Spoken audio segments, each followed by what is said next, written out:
Hi, everybody. Thanks for tuning in to the Coaching Call podcast. On this podcast, we'll cover various types of coaching by trainers in sports, martial arts, fitness, and business. We'll discuss each coach's methods to getting the most out of their respective athletes or clients and how they attempt to change the platform in which they coach. Join us on a fun adventure as we discuss unique coaching styles.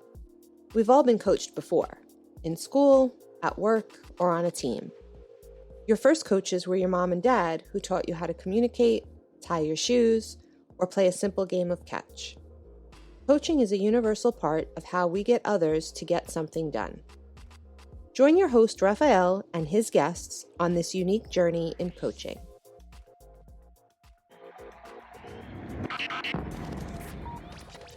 Hi, I'm Sifu Raphael, and this is the Coaching Call podcast. If you enjoy this episode, please subscribe and leave a review. This episode was made possible by listeners like you. If you enjoy my show, go ahead and buy me a cup of coffee. Make it a large. To donate, go to paypal.me/SifuRaphael. That's SIFURAFAEL. I'm trying to keep this podcast free of advertisements. Anything you can donate is greatly appreciated. Thank you. My guest today is Anna Hatchard. Anna's a healthcare professional with over 30 years' experience as a clinical practitioner of physical therapy and a teacher in neurological rehabilitation. Anna's entrepreneurial tendency led her to found 2 startups in novel areas, the latest being the Laughter Lab. Anna, thank you so much for joining me on Coaching Call. How are you today? I'm really well, thank you very much, Raphael. I hope you are too. I am. I'm wonderful. I'm even better now that I'm talking to you.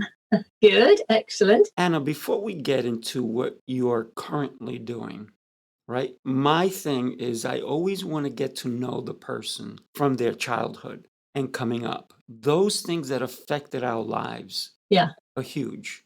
A lot of people don't remember things. And all of a sudden, when they start thinking about their childhood, they go, now I get why I do what I do, right? So let's go with you on that. Well, it's an interesting one. I suppose in my childhood, Raphael, I was affected more by my dad in a way than anybody else. My dad was a surgeon, so he was always operating at the hospital. And I remember him telling me that the reason that he became a surgeon, the reason he became a doctor, was that when he was 7 or 8, he saw a little boy of about his own age knocked down in Oxford High Street by a bus. He wasn't killed, but he was injured, and people rushed to help him. And my father said to me, and I knew right then that I really wanted to help people. I wanted to be that sort of medical assistant. Mm-hmm. I think that stayed with me quite a lot, really. But I had a childhood in the country I had 3 brothers, so I'm pretty good at cricket. Oh, nice. That's what we always played, lots of ball games, and I had an older sister as well. So there were a lot of us around. And I think that certainly helped my kind of gregarious nature. Mm-hmm. And so I had a very happy childhood, I think. That's wonderful. And any funny stories or fun stories as a child that really resonate with you? Well, there was always fun and laughter going on, but I think it was always, it tended to, because I had 3 younger brothers, they were always sort of getting into trouble. And I think we found that immensely funny, which isn't, perhaps a bit mean in retrospect. But I know that certainly from my recent work, I can tell you that 4-year-old children laugh 300 times a day. Mm. And 40-year-old men, or 30-year-old people generally, but men laughed less than women. You'll be interested maybe to hear. But right. It takes them 2.5 months to laugh the same amount of time. So as we grow older, we lose our capacity for laughter. So I certainly remember lots of fun and funny incidents, but nothing in particular comes really to mind.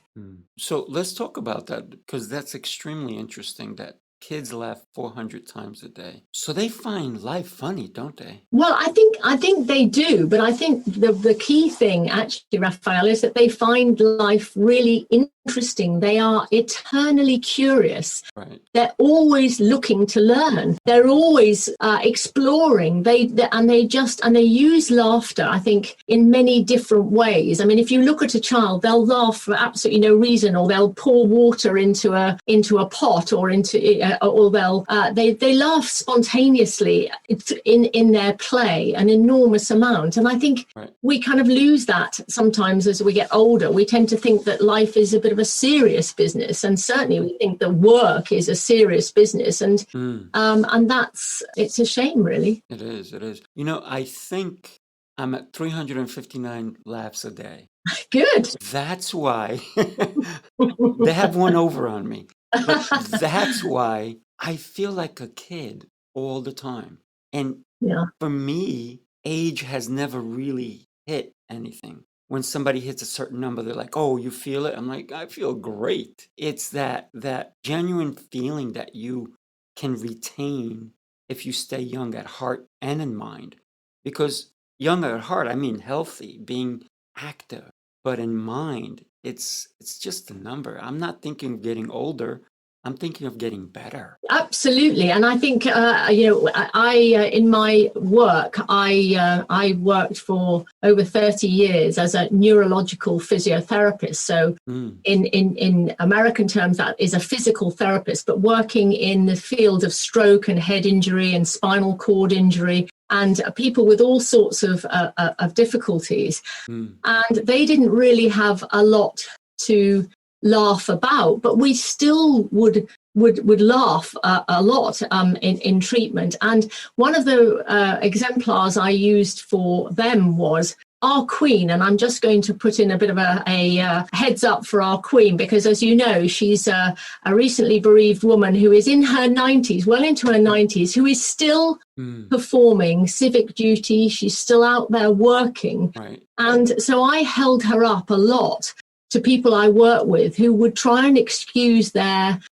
inactivity through age. And of course, age is not a barrier. It's very, very important to remember that we can keep active well into our 80s, 90s, and now beyond. We're so fortunate with the advances in science and medicine. Oh, yeah, absolutely. So, Anna, what made you go into the healthcare profession? Was it your dad, or was it something that intrigued you about it? Well, I think it was probably quite a lot to do with my father, but I think I just enjoyed the process of helping people. And I think because I came from a large family, I used to look after my brothers quite a lot, my younger brothers. And so I had that sort of innate sort of caring, I suppose. But I think in terms of what I went into in terms of my speciality, I have a very clear recognition of why I went into working with people with neurological disability. Mm-hmm. And it was, what happened was, I was in my 20s and I was a physiotherapy student, and I was in this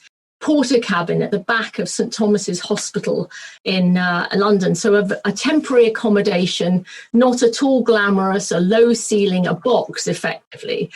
And on my placement as a student, a man came down, and he was a very recently retired Army general, and he was distraught. He was very upset. And the reason was because he had just been told that he had a devastating diagnosis of an inoperable brain tumor, and he only had weeks, maybe months to live. And he was absolutely, understandably, completely shattered by this. And I remember thinking, wondering what I could do. And I did very little, but I just listened to him. And then the next day when he came down, he was much more at ease with me and with himself, but I said to him, well, tell me, what is it you really like to do? And he said, I like to play golf. And I thought, oh dear. Anyway, there was a dustbin full of walking sticks. And so I gave him a walking stick. We turned them the other way, upside down. So we used them kind of like hockey sticks.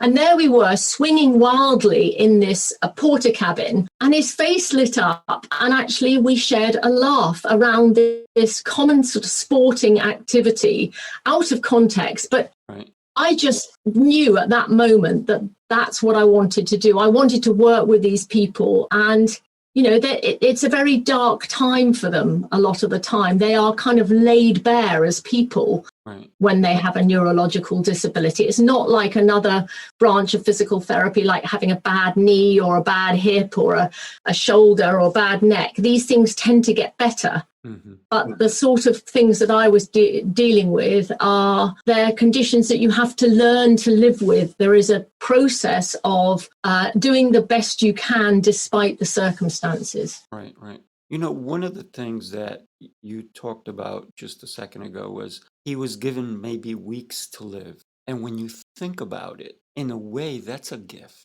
Why? Because we don't know our expiration date. But if we could know our expiration date, what a difference it would make into the actions that we take. For example, my brother was given 2 weeks to live. It was his chance to say goodbye to all of us. Yeah. And as sad as we look at it, it was a gift. It was a gift for us, and it was a gift for him to be able to make peace. Because had my brother died a tragic death, we wouldn't have had that chance to say goodbye. I love you. Mm. I will miss you. I think of him every day. Mm. When we think about life, life is a gift. Every day is a gift. We should live every day as if there is no tomorrow. But we should plan for tomorrow, because that's the optimism we have to have, right? We have to think about tomorrow. But what if there is no tomorrow? Let me make today the best day ever. Let me laugh a lot. Mm. I'm going to try today. Yeah. I'm going to laugh more than 400 times. Yeah. I have to make the best of today, because I don't know if I will be here to enjoy tomorrow. But if I am there tomorrow, my plans that I put forth today, I'll definitely act out on tomorrow. Mm. So it's that optimism that we have to have. Where are we? And what can we do with the time we do have? Yeah. And that's what that thought brought to my mind Mm. when you told me he had a few weeks to live. Yeah. I think it's a great point, Raphael. And I think there's a book written by a woman called Bronnie Ware, and it's about the regrets of the dying, the top 5 regrets of the dying. So this lady worked as a palliative care nurse with people who were terminally ill. Mm. And she reported that one of the things that people said to her, common things, was, I wish I had allowed myself to be happier. Mm. And I'll say that again, because I think it's really important. I wish I had allowed myself to be happier. And I think that sometimes we put these barriers of we say shoulds or oughts, and yes, we need to plan for tomorrow, but we actually need to get ourselves out of the way and allow ourselves to be as happy as we can. So I think that's it. It's a great point. And when you talk about optimism, I think that one of the key things that I've been reflecting on is that my work as a neurological physiotherapist was basically about hope. So I, for 30 years, was a purveyor, if you like, of hope. Yes. And you can have hope. And the lovely description of your brother and regarding his ability to say goodbye to you, to his family, and to make peace. Yes. I think is a really nice to remind ourselves that there is hope even in death. There's hope of a good death. There's hope of, just making peace with those that you love. So hope is all around us. And I think one of the things that one of the books that I read about hope is, and Christopher Reeve, who many of you will know, he had a terrible riding accident and he broke his neck, and he did some wonderful work raising money for research into spinal cord injury. And he said, and this is a direct quote, he said, once you choose hope, anything is possible. And another quote that I really love from him, and if you'll bear with me. So Christopher Reeve said, of course, the key to success is letting the relationships in your life grow to the highest levels they possibly can, not putting yourself first in life, and remembering that the more you give away, the more you have. Mm-hmm. I met Christopher Reeves. I was working in a movie theater. Did you?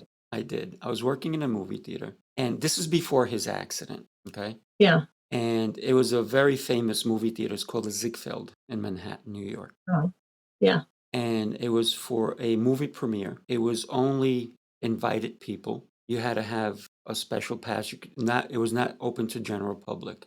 And I was in the lobby, and I have to tell you that traumatic experiences change people, because what I witnessed was not nice. I'm going to tell you, and the traumatic experience that he went through, I know changed his life, because I saw the transformation he went through. So this is what I saw. He's in the theater, and somebody approached him and said, Mr. Reeves, can I please have your autograph? Can I tell you, he was not the nicest person at all. He was nasty. Don't you see? I'm not here for that. And whatever he said, it was just not nice. And he walked away all angry. And I said to myself, what happened to him? He just turned somebody off but not only the person he yelled at, but anybody watching, including myself, he turned them off to who he is, because he was portrayed as a great person in the Superman movies, right? Mm. And then later on, I heard about his accident, and I was like, wow, that's terrible. But what turned out from that terrible accident changed him as a human being, because then he saw the worth of his life, where he can make a difference in other people's lives. And instead of being that angry guy in the movie theater, he turned his whole life around, and decided, let me help humanity. Let me help people. And the quotes you said, you can tell those came from the heart. Mm. What I saw did not come from his heart. It came from an environment that he actually put himself in, which was the paparazzi were after him. People were bombarding him, but he didn't see that as a positive. He chose a profession where, hey, if you're going to be in the spotlight, people are going to ask for your autograph. They're going to want to take your picture. But he didn't see it that way. Once he had the accident, his whole perspective changed. And the only reason I bring this up is anybody who is listening should understand that we are a gift. And every action we take is a reflection of who we are currently. And it could be a reflection of who we will become. Before you get angry at someone else, before you do this, take a minute back and reflect. Wow, somebody wants my attention. Man, I should light up. I should have that big smile. I should have a good laugh. And if I don't have time, hey, that's okay. Hey, listen, I'm sorry I don't have time, but thank you so much. I appreciate you, and run off. That would have been a better response. But that was not who he was at the moment. That traumatic experience changed him. And it's unfortunate that a lot of traumatic experiences are what needs to happen to people to change. But if we can start seeing life a little differently, and we can see it as a gift. My brother received the gift. I think maybe in the whole family, I may be the only one that sees it that way, because everybody was in tears and everything. And it was a very sad time. But it was also a special time, because I was allowed, I was given the gift to tell him how much I loved him. And I never have stopped saying that. And every night I think of him and I pray. His memory will always live on with me. And the greatest thing that I remember about my brother is how funny he was. Oh my gosh. When I think of things he did, I laugh. And it's that beauty that we all have inside of us. And some of us, we're so worried about business and looking proper and looking right that we forget. When we were little kids, we didn't care. We played in mud. We ran around. Our hair was crazy. We were dirty, but we were having a blast. We were having so much fun. So I thank you for letting me know how much kids laugh. And that's my new goal. Good. That's excellent. And maybe I can tell you, actually, I think this links very well into recently I did a study in 2019 about I was looking into people's experiences and perceptions of a laughter club, which met once a month. And it was really interesting because many of the people told me that they loved the playful aspect of the laughter club. They loved the fun. And they said that fun was not a normal feature of their daily lives. And I think that's it's a sad reflection of daily life that we don't regard fun as a normal thing. We regard it as something that's sort of it's kind of for the weekends or it's for parties. It shouldn't be part of our normal playful outlook on life. And actually, that's another thing that's happening now, which is a sea change, which is just great. So we have a professor at Stanford Business School called Jennifer Aker, who's working with another coach and comedian, Naomi Bogdanos, and they are providing together a course at the Stanford Graduate Business School called Humor Seriously, which is about taking humor into the workplace, taking levity and laughter and using it in work, because we know it makes people more creative, it makes people cooperate and communicate better. And this course that they're running has the same credits as management accounting.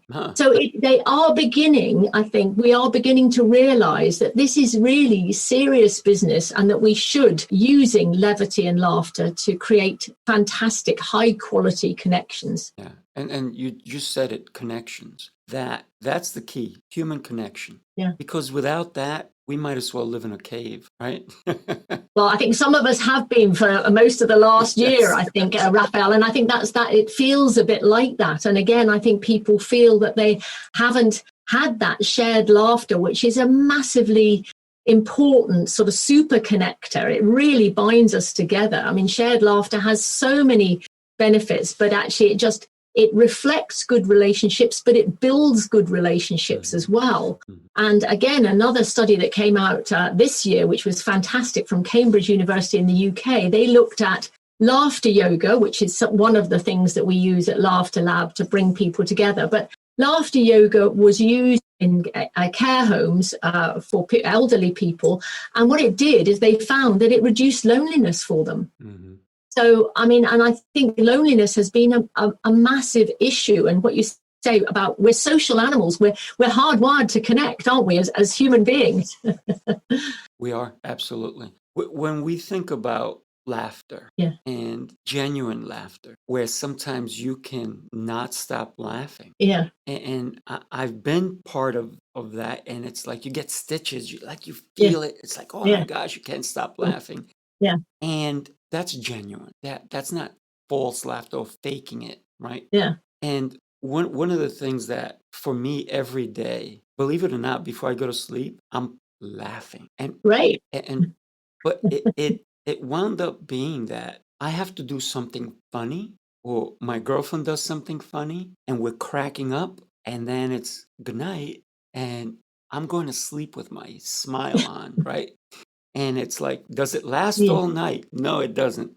So in the morning, I wake up and here's the whole thing, right? When I wake up in the morning, there's two types of people who wake up, right? And how they wake up. Wake up groggy, wake up actually a few. Wake up cranky, wake up happy.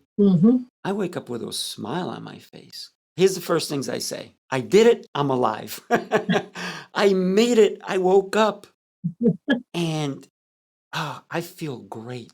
So I do wake up with a smile on my face because, hey, I was first able to get out of bed. That right there is a gift. Yeah. I'm able to move around. I feel good. And I know the other smile on my face is that I'm going to go work out, because I work out every morning when I first wake up. Yeah. I go to the bathroom, do what I need to do in the bathroom, and then I work out. And for me, having a positive attitude, even on the days maybe I wake up and I'm like, I feel good, but something's bothering me. And the first thing I try to figure out is what is bothering me. And let's get that out of here. Let's knock it out of the doorway and throw it away, because whatever is bothering me will pass. I was talking to someone recently, and other people make them angry. And usually people get angry at other people. And I said, you're worrying about something that is out of your control. If you did something that's somewhat in your control, so stop worrying about it.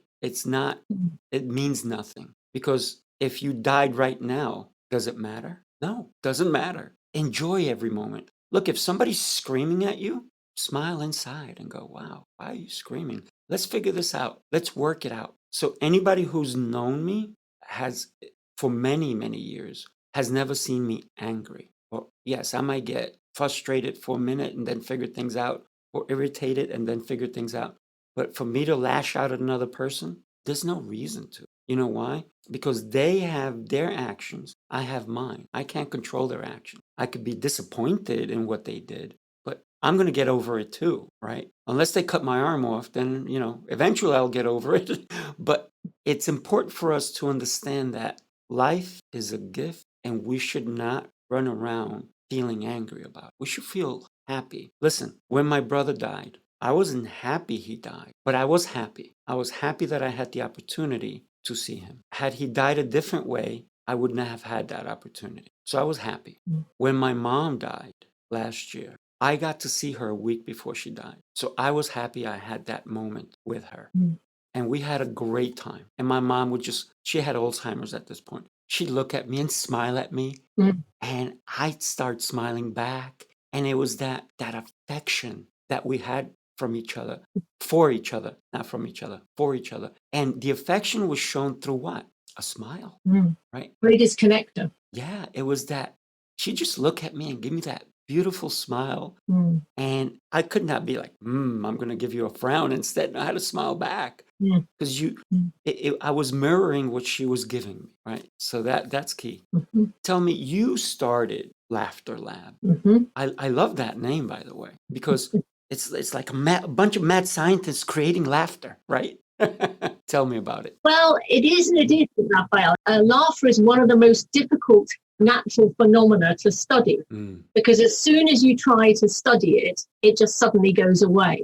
So natural laughter is a natural connector.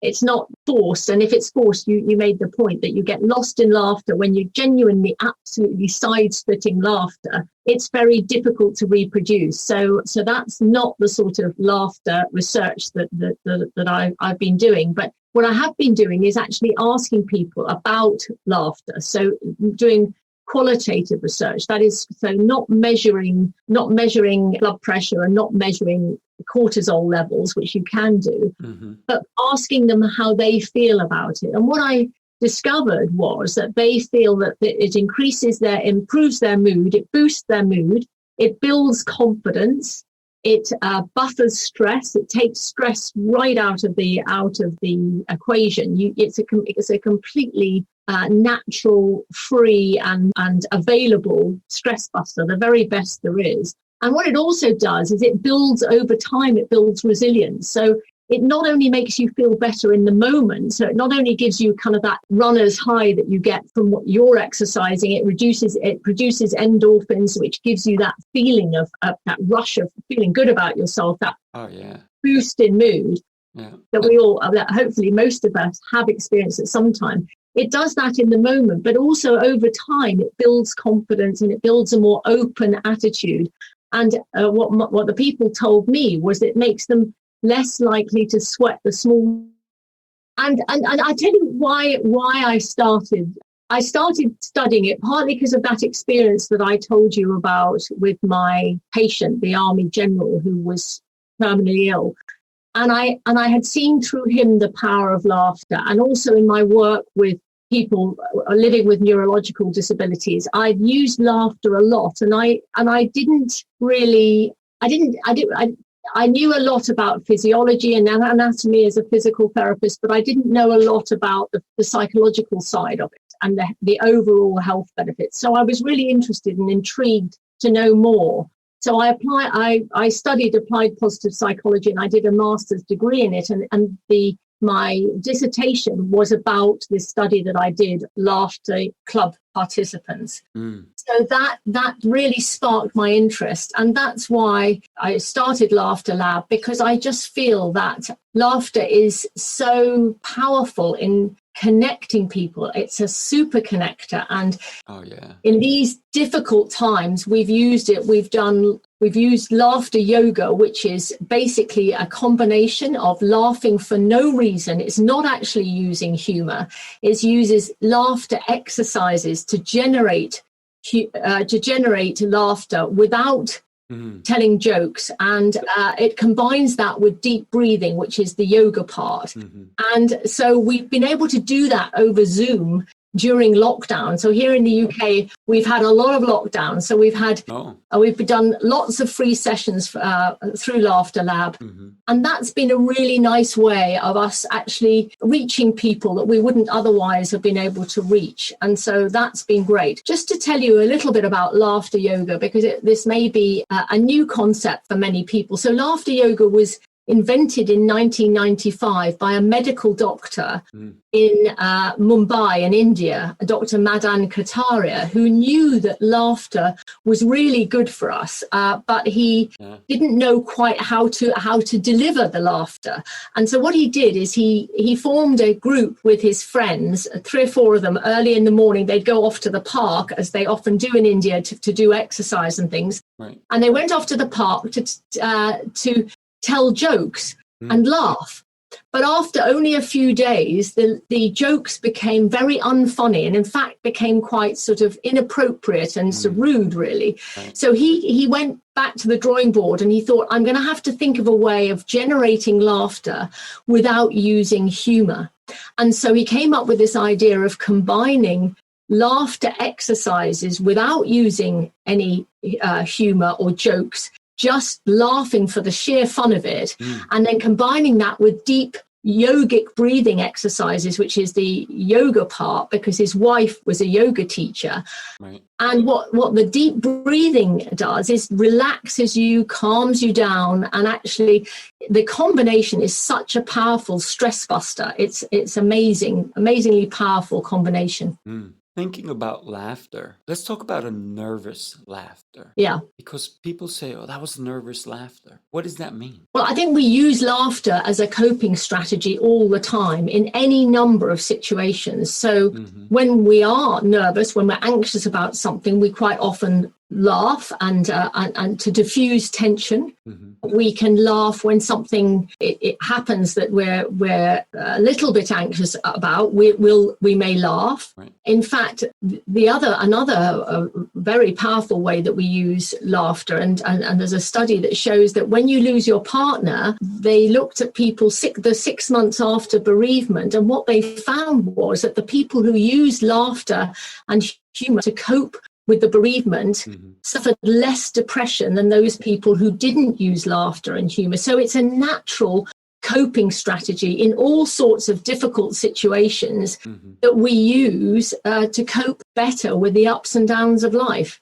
When we think about something that truly can change a mood, right? Yeah. Because you may be, for whatever reason, you are upset and you walk into a space where someone else is just, they're funny or they're laughing and they can't stop laughing. All of a sudden, it starts to change your own mood, right?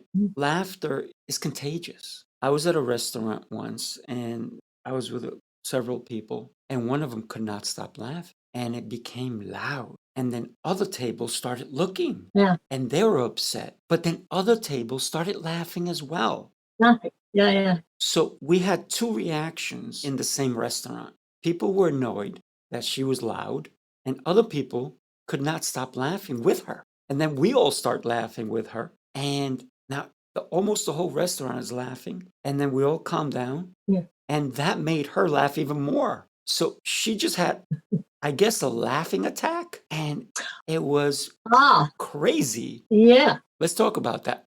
A laughing attack. Well, actually, there's 2 things. But before we come back to the laughing attack, you're absolutely right, Raphael, that we are neurobiologically hardwired in evolutionary terms to laugh together. So you don't need to know what the joke is. You don't need to know why somebody is lost in laughter. to actually want to join in. That's a part of our evolutionary wiring. So what you describe is exactly that, the contagion effect of laughter. And the other thing is about laughter attacks. Actually, in Tanzania, in Africa, there were reports of these laughter attacks. They even had to close schools because everybody was laughing and they didn't know why. They looked into it and they never really found a cause.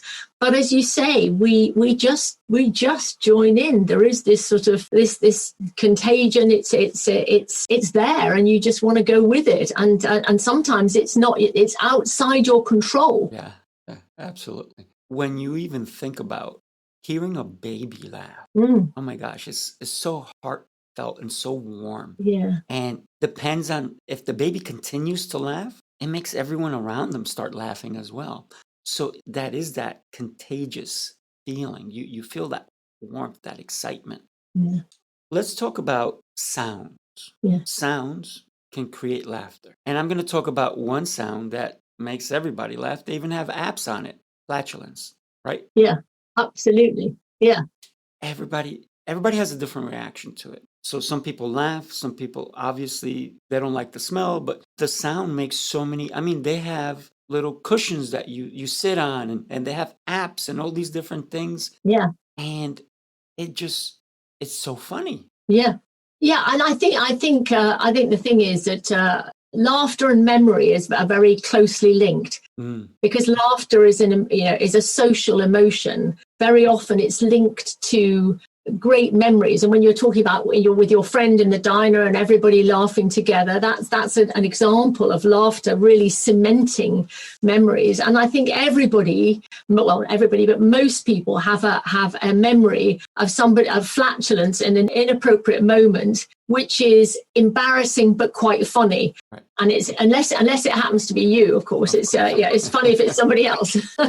so it's so I think it's another example, I think, of a common human language. You don't need to speak the same language, and I know English isn't necessarily your first language. Right. It's a cross-cultural phenomena, Raphael. It's a very bonding biological experience. Well, like that video of the school teacher who's running a class, and the kids are like, "Did you let?" And all the kids start laughing because the teacher let go. Yeah. And it was just a moment where. Yeah. All the kids connected at her expense, of course, but it was the teacher. She laughed also. So here's the thing, right? It's passing gas is a natural occurrence. And if it happens, it's you, and instead of being embarrassed, think about all the laughter that's going around and join in, right? What else are you going to do? I mean, listen, it happened. You can't take it back, right? Sure. We're not necessarily recommending to the listeners that they go around looking for laughs by inducing flatness in themselves or other people, but it's one way of doing it. Yeah, well, I don't recommend it either. Yeah. Yeah. Let's talk about people who do make us laugh. Mm-hmm. And it's a profession. Sure. It's a total profession. Yeah, it is. And I think, interestingly, they've done some work on our professional comedians. Are they happier? Do they live longer than ordinary people?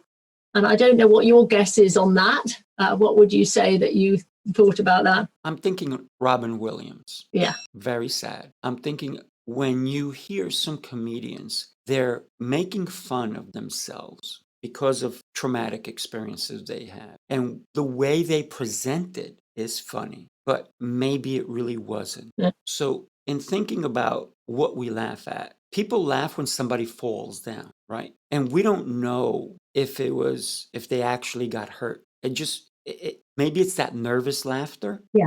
Can I interrupt you there? Because actually, sure, absolutely, please do. The research shows that if you think that somebody isn't hurt, you will laugh. Mm-hmm. They've done some work that says that if you think that they are hurt, then you don't laugh as much. And I read in a magazine last week, how to tell if you're old.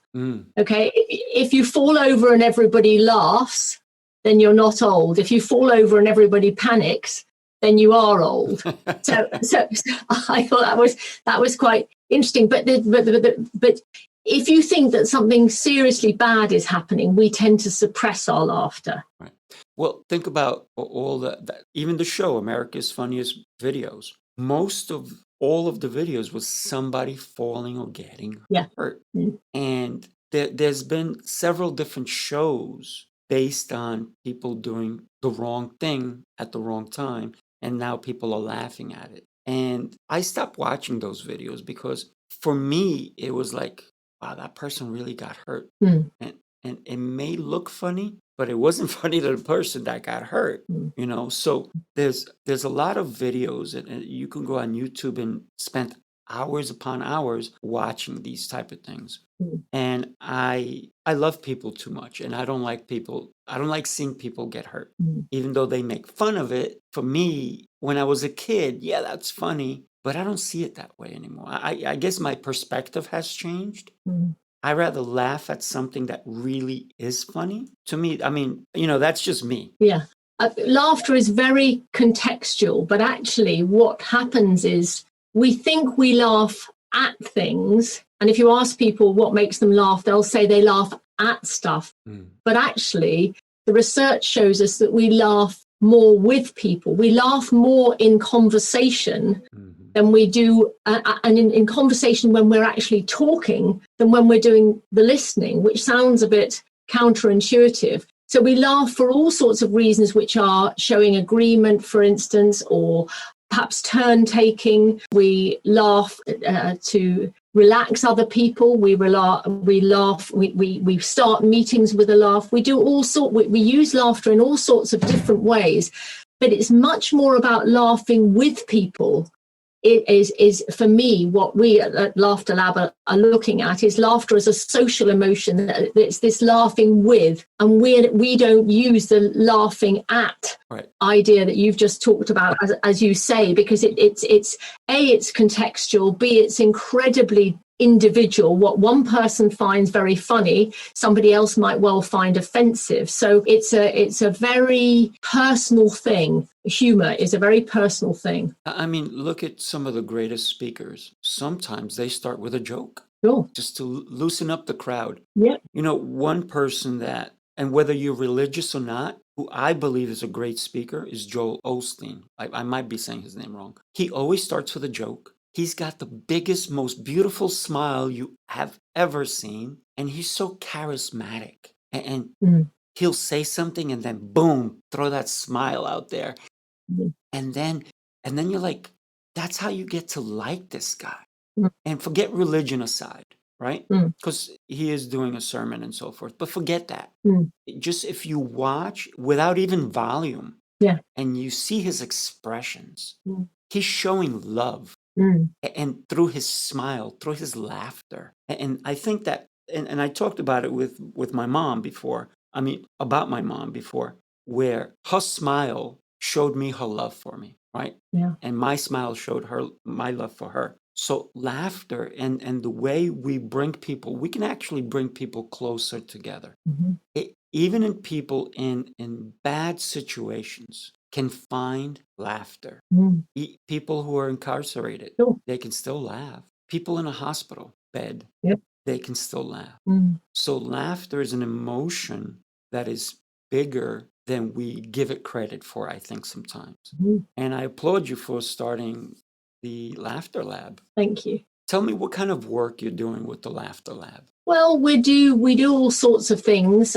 We are a fairly new company, and we are working on delivering webinars on different subjects. For instance, the power of laughter, the psychological and physical benefits of laughter, and how laughter is a super connector, and using laughter in the workplace and trying to look at appropriate use of laughter, because it has to be respectful and it has to be intentional, I think, if we're going to use it as a building tool, because obviously, as you said just earlier on, laughter can be it's very contextual, and it can be used as a tool, but it can also be used as a weapon, and it sometimes is viewed as a weapon even when you're trying to use it as a tool. So I think it's very important that we devise bespoke programs working with people.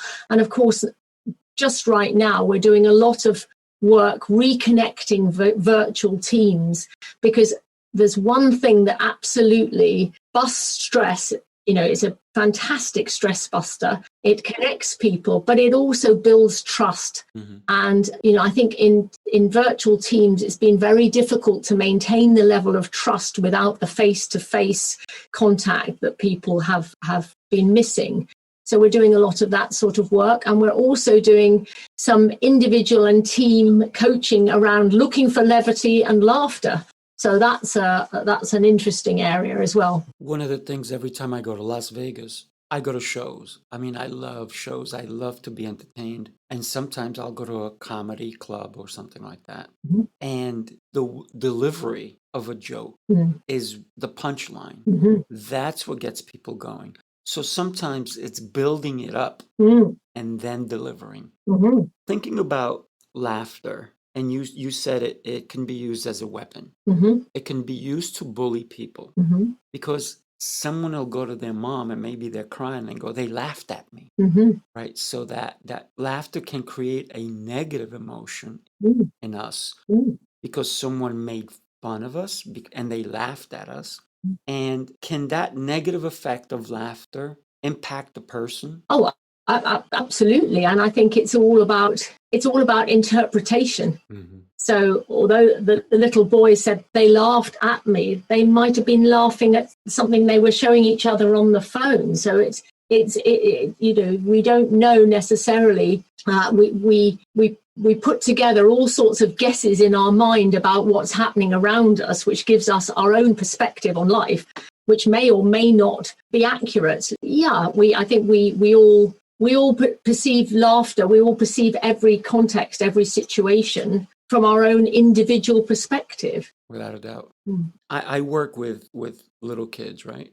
Mm-hmm. And adults. So I work from very young, sometimes 3 years old, all the way up to 60s, 80s, 90s. I've worked with people in their hundreds. And I think the oldest person I worked with is 101. And it was in the park, and I was teaching Tai Chi. And I've seen from every age laughter. Mm-hmm. And it's a beautiful thing to see. Mm. But sometimes, especially with little kids, they'll do the darndest things. Mm. And you may have like a straight face, and maybe you're teaching them a lesson and you can't help yourself. You just break out laughing, and it's uncontrollable laughter. Mm. And we've talked about that. I think that when we look at, senior citizen living, where they are living, yeah, I think what they're missing is little kids coming in and doing things, like even putting on little shows for them and all the little things to remind them that no matter your age, you're a kid at heart, right? Sure. And that's where the laughter breaks that barrier between ages, because you can have a comedian who only deals with adults because they're using foul language to get their point across.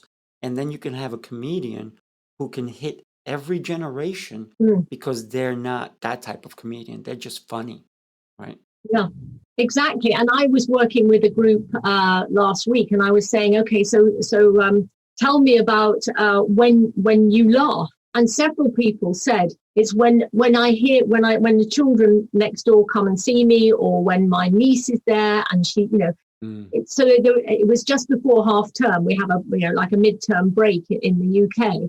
And there were several people who were looking forward to children coming into their lives, because exactly that point you just made, they bring laughter, they bring levity, and they bring that sense of fun and playfulness in that we as adults don't seem to hold on to as well. Right. I just had a tremendous thought, and thank you for bringing that thought into my head, because what if corporate America said on one given day a month, everybody, we're going to play and we're going to get dirty and we're going to water balloon fights and all this stuff and just let go. And bring a comedian in, or bring all different things. When you can create an atmosphere where people let go, I think connections will actually build up more. And I'm not talking about the Christmas party where everybody gets drunk. I'm talking about Yeah. no liquor, just be a kid Yeah. again. Yeah. Be a kid and let go. Well, yeah, and I do think they do use it. I think in the Disney Corporation, and I'm sure Oh, yeah. probably, that the other big giants we won't necessarily talk about, but when they're trying to do something that's very creative, they absolutely do that. They have a playful, a fun introduction. It's like a warm-up act when you go to a concert. They prime the audience, and laughter is just the most wonderful primer for creativity. And they've shown that if you laugh together as a business team, and then you go on to solve a problem, more people solve the problem when they've laughed together than do if they haven't laughed together before. Yeah. So it fires up your brain to kind of think outside the box. So exactly as you say, we should be using it more.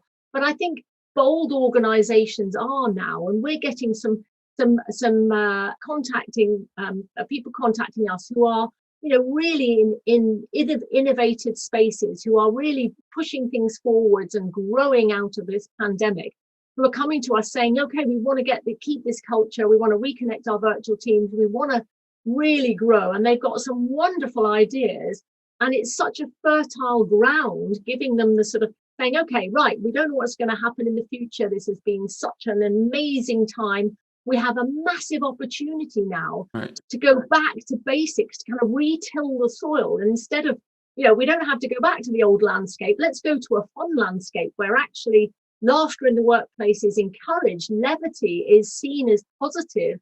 And we know that with this sort of culture together, we can be more collegiate, we can be more positive, we can be more creative, and, and actually push things forward together. Yes. So corporate America and corporate world, we have to hire a laughter lab, because I know that laughter will unite and will bring a company that is kind of in chaos sometimes. Yeah. It'll bring them together so they can make sense of the chaos that's going on, because corporate America and corporate world is very competitive. Sure. And the way to win is to unite your employees, unite as a unit. When you do that, you have a winning team. Right. Yeah, sure. And laughter is a great cross-cultural leveler. It's there's no hierarchy in laughter. We're all in this together. We're all, humans biologically hardwired to want to laugh. And actually, a guy from Oxford University who's written a lot on laughter, a guy called Robin Dunbar, he was asked, what should employers be doing when they bring their employees back into the workplace? How do you suggest they connect people? He said, hire a stand-up comedian for half an hour and get them to laugh together. Or he suggested you could sing together. But all this is basically about producing connectivity between people, which is exactly where we need to be just right now, putting together. And I got to tell you, I not only had a great time, but I had a few laughs with you. Thank you for that today. Good. And my goal is I probably hit, like, I don't know how many laughs I did, but I have a lot of laughing to do, today. Yeah. I'm going to laugh all day long.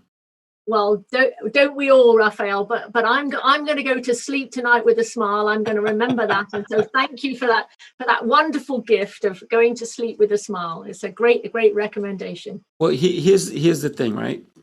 Some people watch TV before they go to sleep, or they're on their computer before they go to sleep, or they're playing a game on their phone. I don't know, they're playing Crush or whatever. The last things that you see before you close your eyes are negative, it's not good for you.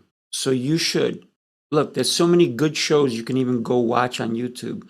There's Friends, Big Bang Theory, so many other funny things.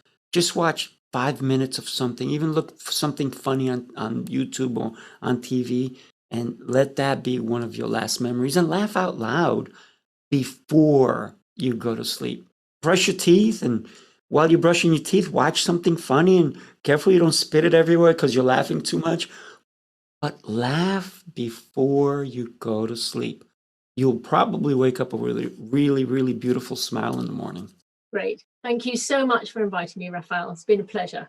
It totally has. I will definitely put your description on the description. I'll put your information so people can reach out to you and hire your company because it sounds like a great idea. Thank you very much. Well, I wish you all the very best, and I'm so glad you're doing so much, so many podcasts, and I don't envy the editing task, but I'm sure you'll do a great job. I figured it out. Okay, great. Okay, thank you very much, and thanks for inviting me. Excellent. Have a great one. Bye. Bye-bye. I hope you enjoyed today's episode. I'll be back with a new episode and a new guest. You can find all episodes of the Coaching Call podcast on Apple, Anchor, Spotify, iHeartRadio, Stitcher, and wherever you listen to podcasts. I ask that you please leave me an honest review.